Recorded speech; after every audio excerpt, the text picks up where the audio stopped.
All right, good afternoon, Benjamin Hadfield. Teach Me to Dive. We have the honor of being abreast with Patrick Danko from none other than Garmin. Patrick is a superstar with Garmin, and we're going to get into all the key pieces of what Patrick does, his generosity with us, of course, as well as what he has done, and he's where Garmin is going as well. Patrick, thanks for coming on today. Yeah, thanks for having me. Really appreciate the opportunity to connect with you and all of your audience. Right on. Well, let's start with the basics. You're into diving. Tell me about your diving career so far. Yeah, so I had, prior to diving, been into many different hobbies and things. My wife, I cite this story a lot. My wife got me into diving. She had been traveling down to Florida quite a bit for her job, had ultimately gotten certified and kept trying to twist my arm to do it. And I was that's kind of interesting. Sounds like fun. I was into a million other things right now, but we were on a trip to Nassau and ended up doing a Discover course there. This was back in 2008, I think. And absolutely got hooked. And if you know me, I tend to get into something. If I get into it, it's getting into it all the way. So like a sponge, just raced through all of the open water and advanced and rescue and dive master. I'm an instructor now, Mod 2 rebreather diver, nerd out on the physiology, and then ultimately was able to bring that into Garmin. So passionate diver. I live in Kansas City here, where the Garmin headquarters is, which also makes me a cold, murky water diver most of the time. But it is something that I've been absolutely passionate about. It is my passion, it's my drive, and it's been really fun to be able to bring that in and help to start the dive market business basically here for Garmin. So yeah, that's the short version of me. Right on. So you're into diving. What is your position and what do you do for Garmin? Sure. So I have been at Garmin for, gosh, a little over 18 years, actually coming up on 19 years now. So I've been here quite a while. Started and currently spend time in the IT division, running our software engineering team here inside of IT. But on the side, I guess you'd call it, my wife very much believes I have two full-time jobs, and that's probably occasionally not far off. I started early on pitching the dive business, really as Garmin started to develop more ruggedized wearables. The dive story started to be something that I thought, okay, we've got a base for a really transformative product for the market. And I started to put together pitches internally with some of the staff, executive teams I built relationships with. So I was at Garmin originally as an IT guy and leveraged some of that to start helping pitch the dive market. Who are divers? What do they care about? What does the market look like? What can Garmin do differently? And that's always where I think Garmin is at its best, is when we're innovating. We're trying to understand the needs of our customers, trying to help keep divers, in this case, safe, give them something that was net new.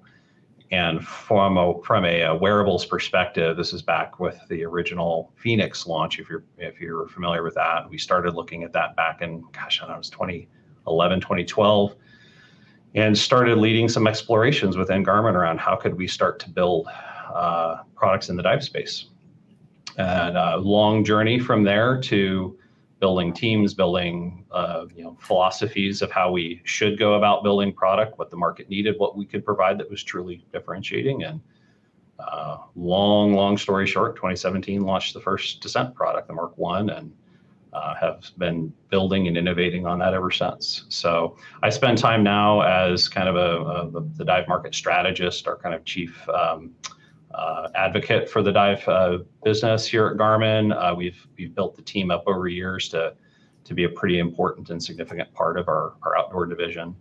But yeah, I split my time right now between helping to guide and lead product strategy for the dive business, and keep another foot in sort of my other job here at the IT group running software engineering. So. Right on. So there's been a lot of innovation. So talk to me a little bit. How did the Mark 1 come to be? A little bit more in depth. Sure. So when back in the day when I first started diving, I had probably like most new divers, a couple of cheap, relatively inexpensive but very solid dive computers, and I would dive with them. I'd get back dry. I'd throw them in a bin. I'd dig them out again when I went on my next dive trip, and they weren't really crossing over into my everyday life.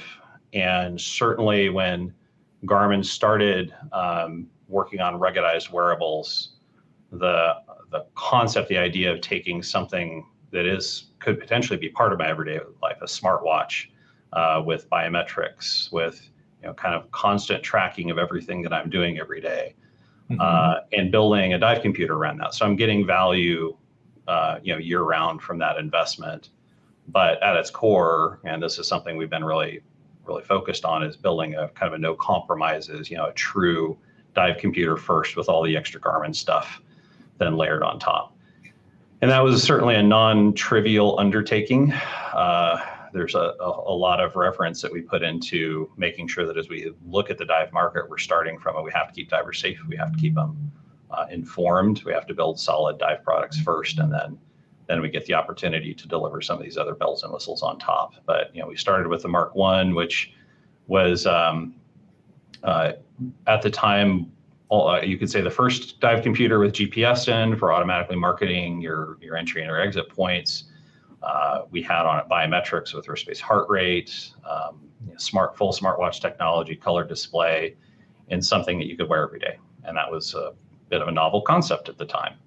And then the advantageous thing around Garmin is we have so much R&D going on all the time in many different segments, from aviation, marine, outdoor, fitness, et cetera.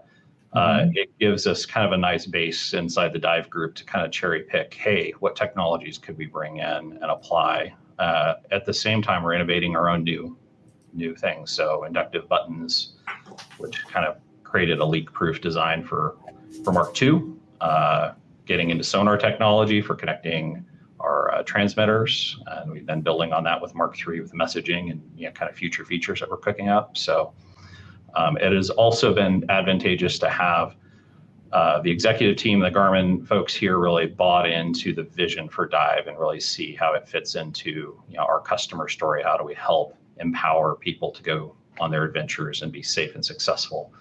And so we've had a really, really great executive team here who's excited about the dive market. It fits our ethos and our kind of our core competencies really, really well. But we've definitely approached it from a slow burn standpoint. We know we need to, diving is a demanding market. It's one that is unforgiving, as it should be.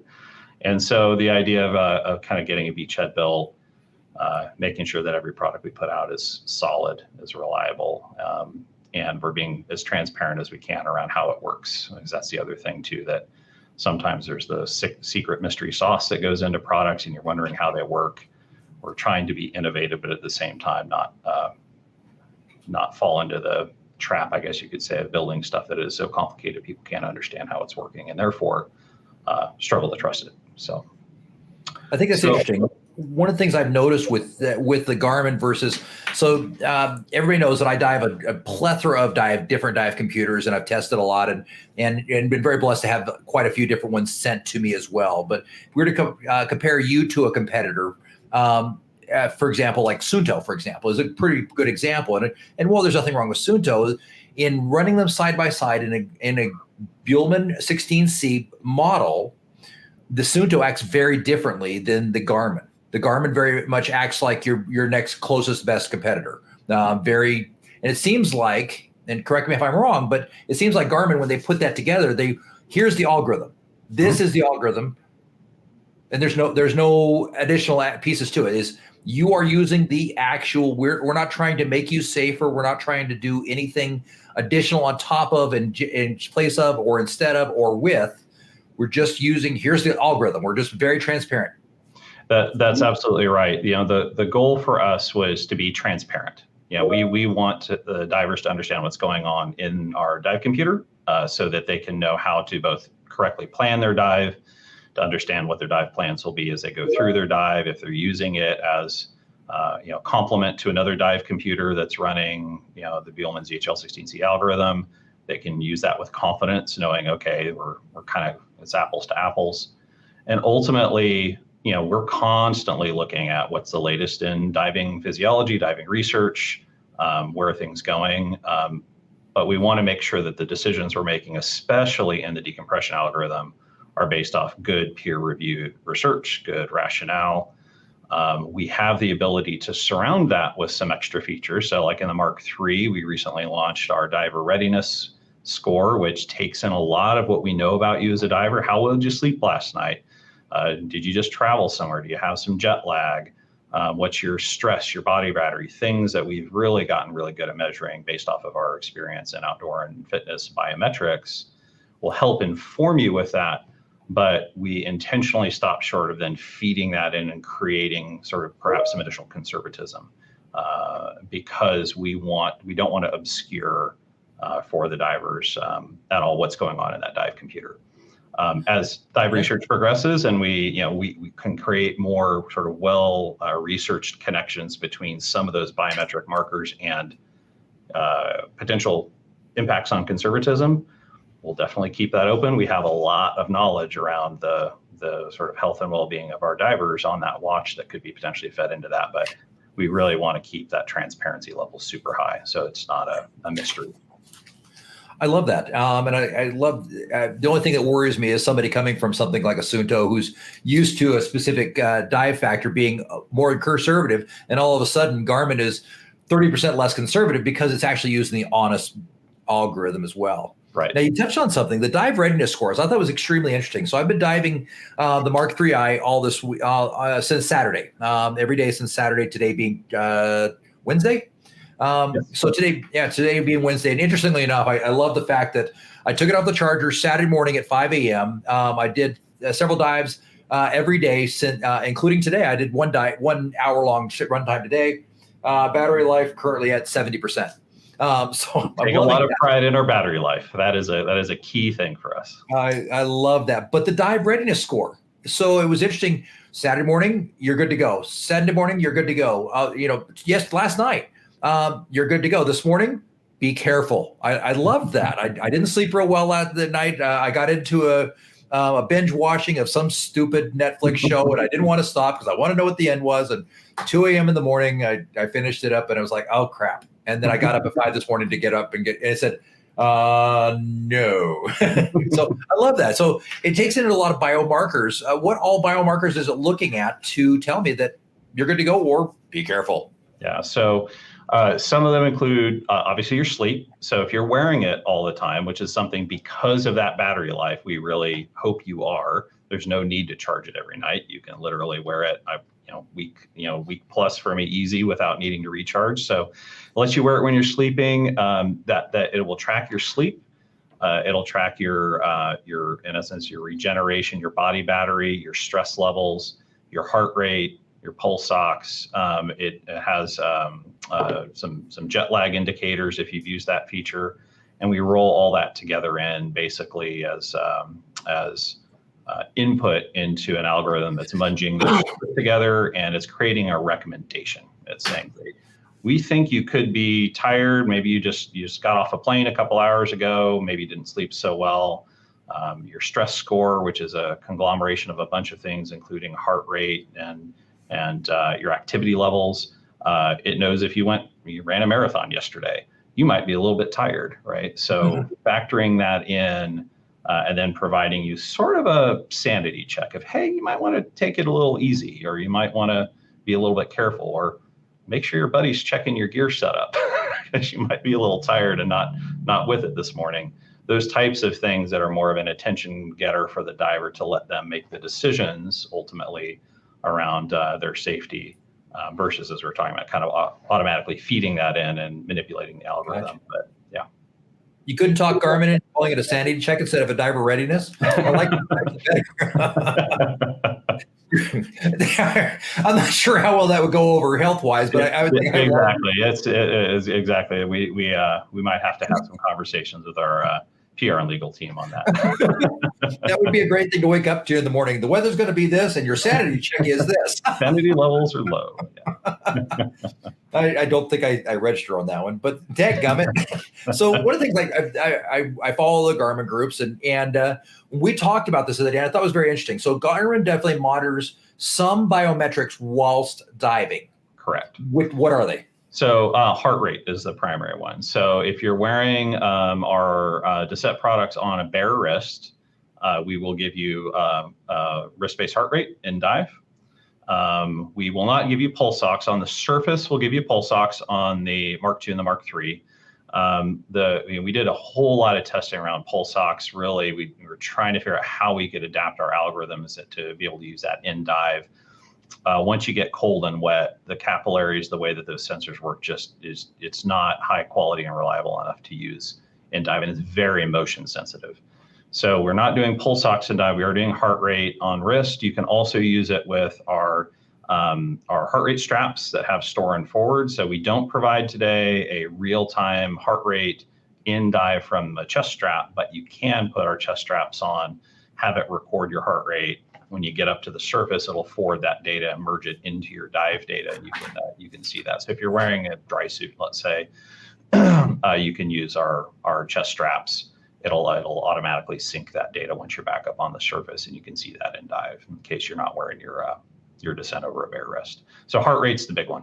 Okay, I'm excited by that. By the way, your team is sending us a pair of heart rate monitors because we do dive dry suits. Every dive. It's the only time we don't dive a dry suit is if we go to Hawaii or Florida or the Caribbean or something, and that's usually only 4 weeks of our year. The rest of the other, literally 11 months of the year, we're in dry suit. And people make fun of us here because the water will get to 70 degrees. They're like, "You're still in a dry suit."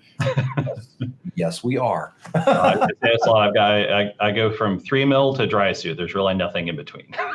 Absolutely. I don't blame you a bit. There's one time, there's a river up here we call Firehole River. That's class 4.5 rapid. Then we put a wetsuit on for that because it's a hydrothermal river as well. But other than that, I'm with you on that. That's extremely interesting. So there's what's the most interesting thing and the most biggest, proudest moment for the new Mark III that you're really excited about out there? What's the feature that got you blown away the most? Well, there's little stuff and there's big stuff. I mean, obviously for the Mark III, the display is kind of arguably the headlining feature. Oh my goodness, going to an AMOLED display. I loved our transflective display that we've used on the Mark I and Mark II. In bright sunlight, it pops real well. But you get into dim and dark, and it's again in the modern age where AMOLED is now everywhere. It just was the natural progression. And boy, our AMOLED display on the Mk3, which I know you're starting to play with now, I think is awesome. It just pops. The other touch screen, and this is something that we've taken for granted in a lot of our other wearables, but we hadn't brought to dive because we wanted to make sure there was no issues. Getting up out of the water on the surface and having water causing problems with your interface, but having touch screen on a dive computer now, it's a big deal. But then you get into some of the like little creature comfort stuff. The flashlight on the watch, it's easy to kind of dismiss it as maybe a little bit of a gimmick, but I can tell you, I use the flashlight on my Mark III almost every day.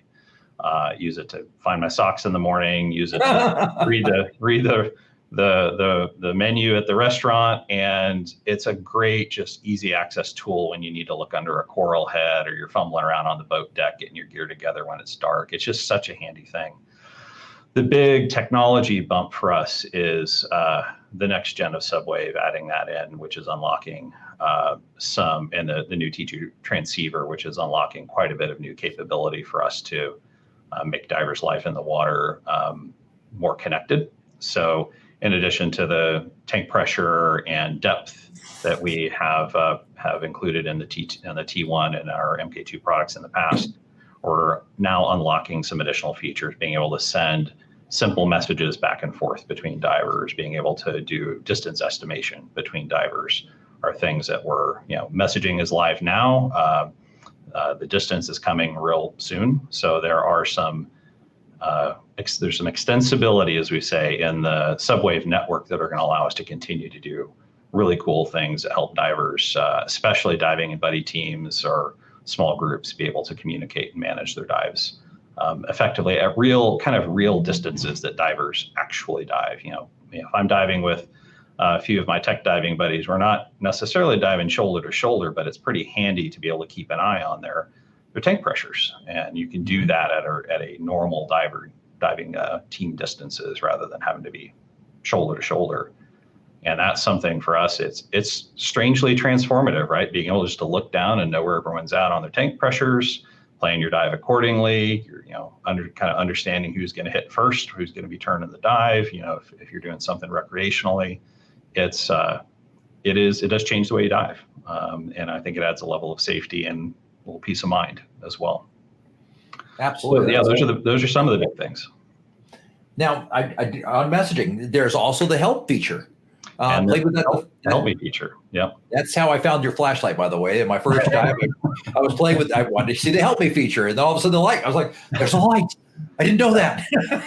Yeah, you get in trouble. You activate the help me feature. It's going to send out a message. It's going to start a little strobe on your flashlight to help you be more visible.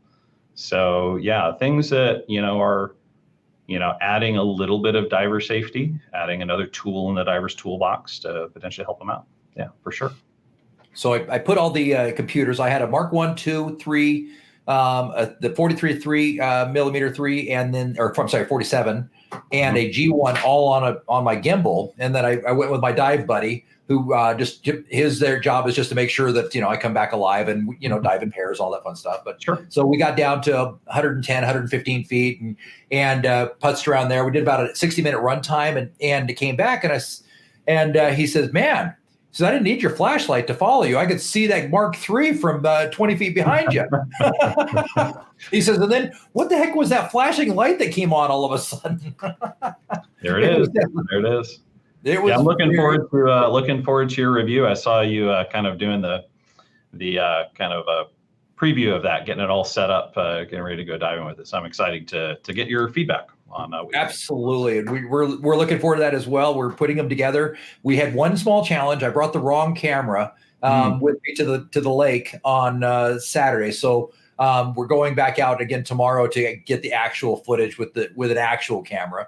So the right camera that's set up for that. So the problem is you go down all inland diving is a hill. So we went down the hill. I was in the water, got in, started the camera up, and it's like, oh crap, this is the wrong camera, but I didn't want to walk up the hill. Totally appreciate that. So we are working on that diligently though, because that is definitely a hot video for us. We're very excited with that. So we've got messaging. Now, one of the questions a lot of divers ask is, how do I change the messages and put in some pre-programmed messages into my dive watch? Yeah, great question. So to start out with, those are all pre-canned, non-user modifiable messages. And that's for two reasons. One, for simplicity. We want to start simple. We can always add from there. But the second reason is that the bandwidth that's currently in the subwave protocol is very limited. So being able to create custom messages and ensure that those messages are synced on both sides. So one of the maybe more techie explanations is we're sending from one diver to the next an ID. Hey, this diver sent this message. The actual text of that message lives on the watches. And that has the benefit allowing us to do cross language. You could send a message in English, and if you're diving with a French buddy, you'll see that message in French. Oh. But what it also means is that we need to make sure that those messages are synchronized correctly on both sides. So right now it's just pre-canned messages. We are looking at ways of expanding that capability in the future. But when you pull that message list up right now, it's going to be some of the basics that you really need out of kind of get the diver's attention, communicate a basic message. It's not going to replace the need to have potentially sort of more complicated, sure, face-to-face, hand-to-hand type signal conversations. Right on. Completely understandable. That keep it simple, stupid is always a good rule of thumb. Yep. So the other thing you guys integrated as well, that's now my story of why I got the Mark II-i 4 years ago was we dive a lot of Yellowstone Lake. Yes, that's a thing. And there's some very difficult to find geological features that are very amazing. And there's only a few of them. They are literally a quarter of a mile to 3/8 of a mile offshore. So you service swim to find them, and then you drop. Mm-hmm. We bought the Mark II-i for that specific reason overall. So we could use a map, we could get a satellite, and it usually drops us within about 25 feet, even at Yellowstone at 7,700 foot elevation. But you added dive maps. Tell me about that. Yeah, so one of the things that we have, obviously, as a company who's been in the marine space, the chart plotter business for quite a while, is some expertise in creating bathymetric maps and incorporating those into our products. And as we started to look at how we could bring that to divers, and also, I guess I would also mention, we've been accumulating over time a really good database of dive sites, dive points of interest, and we have been loading those on our products for quite a while. So it became kind of a hey, I think we could do something cool here type of conversation around adding to the base map a bathymetric layer. So taking our cartography that we've had for our marine products and building a view that simplifies that down, creates bathymetric lines to help you understand bottom topography, just far enough offshore and around our popular dive sites enough where you can kind of get a sense of what's going on around you, what's the lay of the land, so to speak, in the area that you're diving in. And loaded that on, so you'll get kind of color shading, you'll get a sense of which way the contours are going, you'll get some basic depth readings, and that's all preloaded onto the watch. So that's something you have access to if you're searching for dive sites. We last 2 years ago, we launched a tool called Reference Point, specifically that we developed inside the dive team here, and now it's incorporated into a lot of our products. So for you, for example, if you're surface swimming out to a site, in addition to that map, you can kind of see where you're at. The Reference Point tool is out there, which gives you, pick a waypoint. It gives you this very nice, simple direction, distance that you can follow out on the surface, and it'll let you know when you're right over the top of it, so you can drop down. So if you haven't seen that yet, you should definitely check that out. Absolutely. So we're going to look up Reference Point. Absolutely. Definitely very, very cool. What other features do we need to know about this amazing watch? Well, there's a lot of the core stuff that that if you haven't used a Descent product is worth mentioning. All of our products are designed to be dive computers first. So from the Mark II on, we've got inductive buttons, so they're leak proof. There's no hole through the case for those buttons to function. That's novel technology that Garmin's brought to the table. We have our quick fit bands, which allows you to very simply and easily, no tools required, remove and replace the bands, replace it with a long strap, or actually we launched a couple of bungee bands in the last year, so you can put those on. That makes it really, really easy to go from diving, wearing it every day at the surface, and then diving over a dry suit. Pop it on and go. Obviously GPS, all the smartwatch functions, which are pretty well standard, the biometrics packages, all of that is kind of like common core Garmin now, but it is still not so common in dive computers. And the big deal is, with the Mark III launch, is also offering all of that, including air integration now in that smaller size. The 43 millimeter Descent is, I think, one of the smallest dive computers out on the market right now. And I think that you don't sacrifice anything in terms of features, really. You get a little bit smaller battery life, but you get all the air integration, the features, the AMOLED display. So if you're wanting something everyday wearable that's beautiful and has a lot of utility on the surface, it's pretty hard to go wrong with that. Absolutely. Now, one of the things, so this watch has been amazing from recreational diver all the way through, and I had a conversation with some of my friends that are hardcore iWatch guys, Apple Watch guys, and have the Ultra 2s, and so we started comparing features, and we looked at it, and when it comes down to it, the Apple Watch is very gidgety with all its little apps, but if you want actual biometric reading, there's just nothing that beats the Garmin, does there?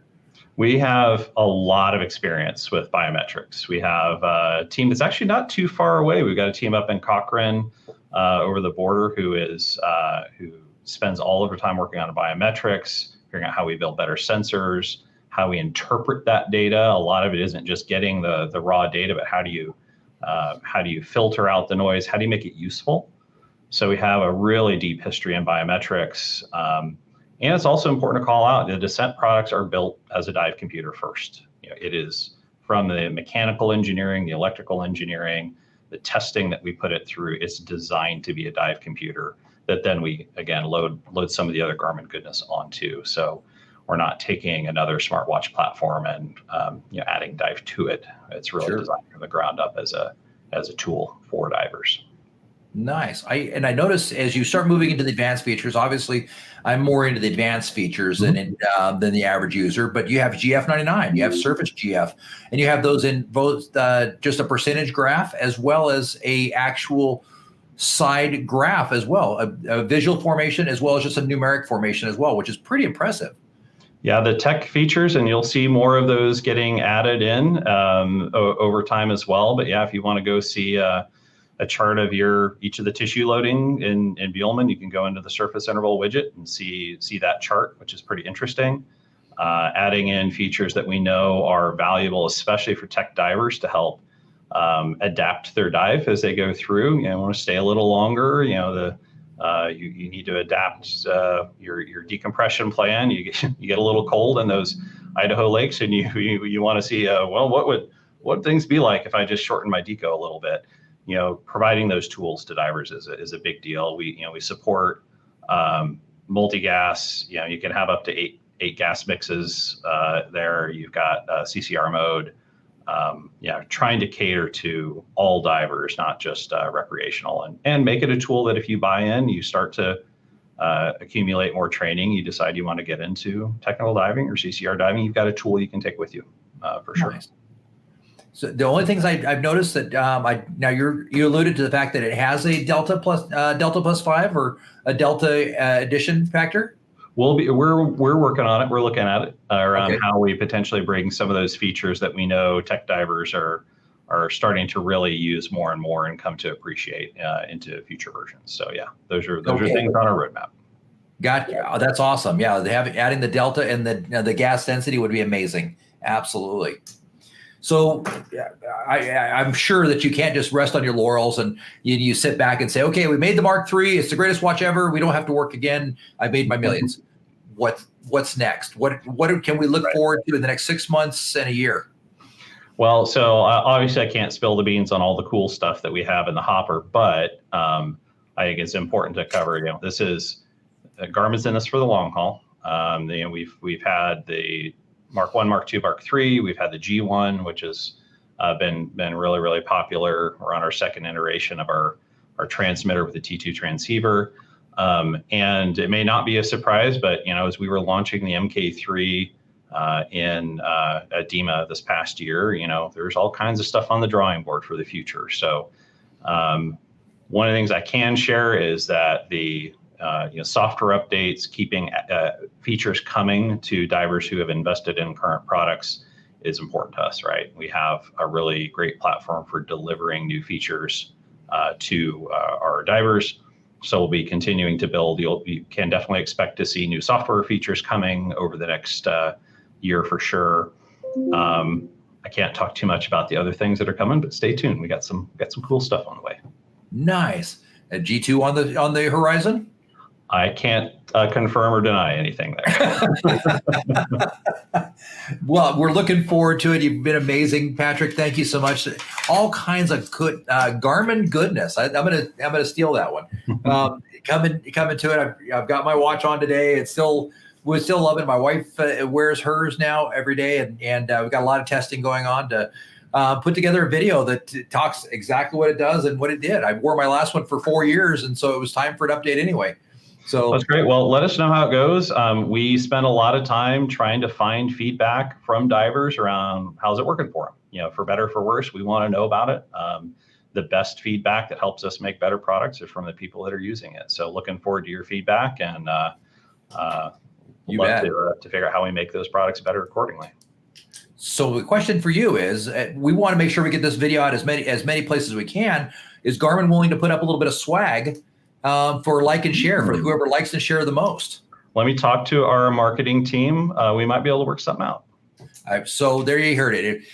We will come up, like and share this video with all your friends. Make sure to subscribe to the channel, all the fun stuff that we don't have to say over and over and over again. But yes, like and share. But if you like and share and you comment on this video that I want some swags, somebody will win something, whether it's from Teach Me to Dive, potentially, most likely, because Garmin's just good that way, most likely from Garmin as well. So looking forward to that. Again, Benjamin Hadfield, Teach Me to Dive, technical dive instructor here in Idaho, sometimes Florida, multiple agencies as well. We're in one of mine today as well. But Patrick, thank you so much for taking the time to come on with us. I know it was a little bit of work to get into your schedule, but I appreciate you coming on.